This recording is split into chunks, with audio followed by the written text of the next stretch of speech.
সকলকে নমস্কার, আমি নবজিৎ সাহা। আজকে আবারও যাচ্ছি একটি নতুন মাশরুমের ফার্ম একটি ভাইকে তৈরি করে দেওয়ার জন্য।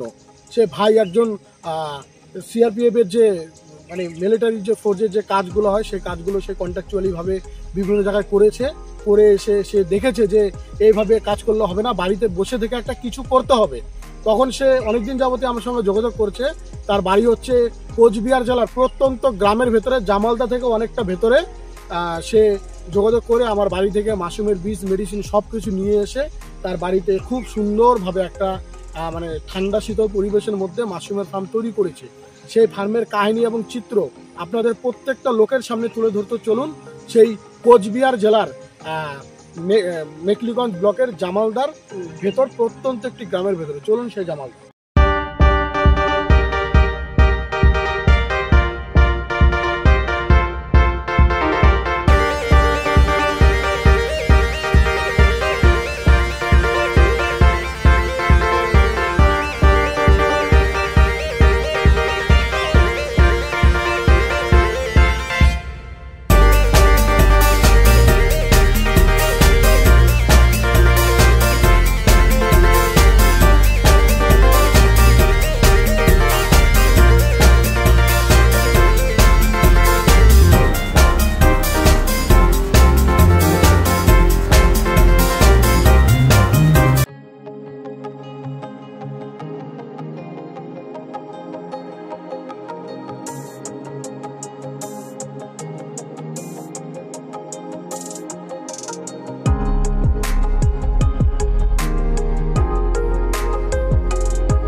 নমস্কার বন্ধুরা, আমরা আবার চলে এসেছি একটি নতুন মাশরুমের ফার্মে।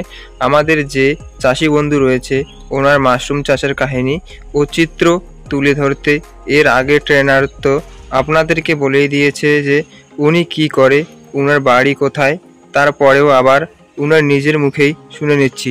নমস্কার দাদা, আপনার নাম কি? আমার নাম ধনঞ্জয় বর্মন। আপনার জায়গাটার পুরো নাম কি? আমাদের এটা হচ্ছে খালের বাড়ি পাড়া, 165 উচ্চল পুকুরি গ্রাম, থানা মেখলিগঞ্জ, জেলা কোচবিহার, ওয়েস্ট বেঙ্গল। আপনি মাশরুম চাষ কতদিন হলো করেছেন? আমি এবার প্রথম আর কি শুরু করছি। কার উদ্যোগে, কার সাহায্যে নিয়ে শুরু করেছেন? এই যে দাদা আছে, দাদার উদ্যোগ নিয়ে আমি মানে শুরু করছি। নবজিৎ শাহ। এর আগে আপনি কি কাজ করতেন? আমি এর আগে গ্রেফে কাজ করতাম, তো ভাবছি যে এবার মানে নতুন এই ফার্ম নিয়ে থাকবো আর কি, বাড়িতে থেকে কাজ করবো। এত কাজ থাকতে আপনি মাশরুমটাকে কেন বেছে নিলেন? আমি মানে বাড়িতে থেকে যদি কোনো একটা কিছু ভালো কিছু করতে পারি, তার জন্যই এটা মানে এই উদ্যোগটা নিচ্ছি।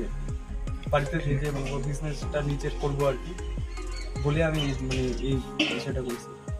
মাশরুম নিয়ে আপনার ভবিষ্যৎ পরিকল্পনা কি আছে? মাশরুম নিয়ে তো ভবিষ্যৎ পরিকল্পনা অনেক কিছু আছে, তার মধ্যে আমার মানে এই বিজনেসটাকে আরো ডেভেলপ করার একটা মানে করার মানে প্ল্যান চলছে, বেশি করে করবো বলে। বাহ, খুবই ভালো চিন্তা ভাবনা। এখন কথা বলে নিচ্ছি ট্রেনার নবজিৎ শাহের কাছে। নমস্কার, আমার নাম হচ্ছে নবজিৎ শাহ। আজকে আবারও আমরা চলে আসলাম নতুন একটি মাশরুমের ফার্ম এই ভাইকে তৈরি করে দেওয়ার জন্য। এই জায়গাটা হচ্ছে কোচবিহার জেলার মেকলিগঞ্জ ব্লকের মানে জামালদা থেকে অনেকটা ভেতর, একদম প্রত্যন্ত গ্রামের ভেতরে একজন ব্যক্তি, তিনি মাশরুম চাষ শুরু করেছেন। ইনি তো বললো ইনি আগে আর্মি বা ডিফেন্সের যে কাজগুলো হয় সেগুলোতে ভারতবর্ষের বিভিন্ন জায়গায় গিয়ে সে কাজ করেছিল। কাজ করার পরে সে দেখে তার বাড়িতে তার বয়স্ক বাবা রয়েছে, শুধু সে দেখে যে এমন একটা কাজ করব যে কাজটা আমার বাড়িতে বসে থেকে করতে পারবো এবং পরিবারকে সময় দিতে পারবো। তাই সে আমার নাম্বারটা ইউটিউব থেকে পায়, নেট থেকে পেয়ে আমার সঙ্গে সরাসরি যোগাযোগ করে আজ থেকে প্রায় 2 থেকে 3 মাস আগে। তখন আমাকে বলে যে আমি কাজটা শুরু করব, আপনি যদি আমাকে একটু সাপোর্ট করেন তাহলে ভালোই হয়। তখন আমি বলি যে ঠিক আছে, করা যাবে। পরে বলে যে মাল কোথায় বিক্রি করব। পরে বলেছিলাম যে তোমার এখানে যে নিয়ারেস্ট পাইকার আছে তার নাম্বার তোমাকে দিয়ে দেওয়া হবে, তার কাছেই তুমি বিক্রি করতে পারবে। তখন সে দেখে যে আমি কাজটা যদি সঠিকভাবে শিখতে পারি এবং সঠিকভাবে যদি করতে পারি এবং মাল বিক্রির যদি আমার কোনো সমস্যা যদি নাই হয় তাহলে কাজটা করতে পারি। তারপরে এই ঘরটা দেখতে পাচ্ছেন, খুব সুন্দর একটা ঘর বানিয়েছে অ্যাডভেস্টারের টিন দিয়ে। আমার ওখান থেকে গ্রিন নেট থেকে সব কিছু নিয়ে এসে মানে খুব ভালো একটা ঠান্ডা শীতল পরিবেশের মধ্যে এই মাশরুমের ফার্ম বানিয়ে এই উদ্যোগ নিয়েছে। ফার্স্ট টাইম কতগুলো দিয়ে শুরু করছো? 800। প্রথম 800 প্যাকেট দিয়ে ট্রায়াল ভাবে তিনি প্রাথমিক পর্যায়ে এই কাজটা শুরু করেছে। তা সে বলেছে যে এই প্রজেক্টটা তার যখন আরো বড় হবে তখন তার চিন্তাধারা আরো একটা বড় ফার্ম তৈরি করে দেওয়া। আমি লাস্ট এই ফার্ম থেকে দাঁড়িয়ে লাস্ট একটা মেসেজ আমি প্রত্যেকটা বন্ধুর উদ্দেশ্যে বলতে চাই যে দেখুন, আমাদের দেশে যে পরিমাণে জনসংখ্যা বাড়ছে তার সাথে সাথে কিন্তু বেকারের সমস্যা প্রচুর পরিমাণে বৃদ্ধি পাচ্ছে। আজকে লোক কি করবে? আজকে চাকরি তো নেই বললেই চলে।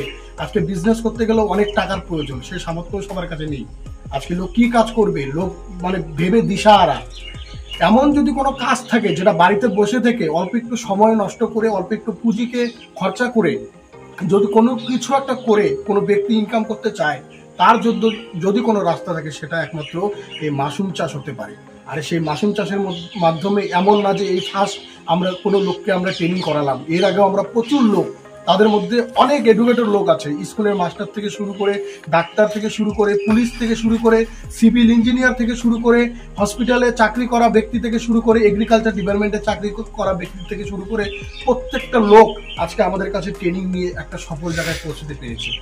আমরা চাইবো আগামী দিনে আরো অসংখ্য লোককে একটা সফল জায়গায় পৌঁছে দেওয়ার এই চিন্তা এবং সে আশা রাখবো। এবং এই ভাইয়ের ফার্ম যদি আগামী দিনে বড় একটা মাপের হয়, বড় একটা ফার্মে পরিণত হয়, সেই চিন্তাধারা রেখে আজকের আমার বক্তব্য আমি এখানে সমাপ্ত করছি।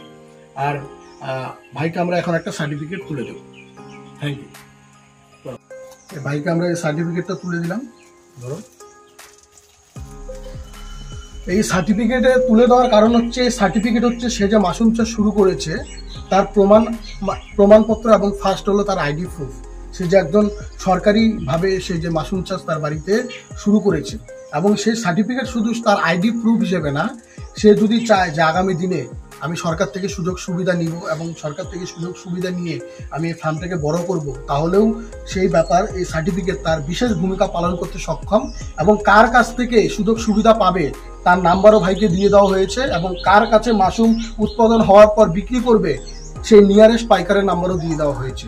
এবং চাইবো যদি সে আগামী দিনে এই ফার্মটা করে আগামী দিনে একটা বড় মাপের একটা মানে শিল্প প্রতিষ্ঠা করতে পারে, সেই আশা এবং সেই লক্ষ্য রাখবো। এতটুকু বলে আজকের আমাদের এই মাশরুমের প্রতিবেদন আমরা এখানে সমাপ্ত করছি। সকলে ভালো থাকবেন, সুস্থ থাকবেন। জয় হিন্দ, জয় ভারত, জয় জওয়ান, জয় কিষাণ।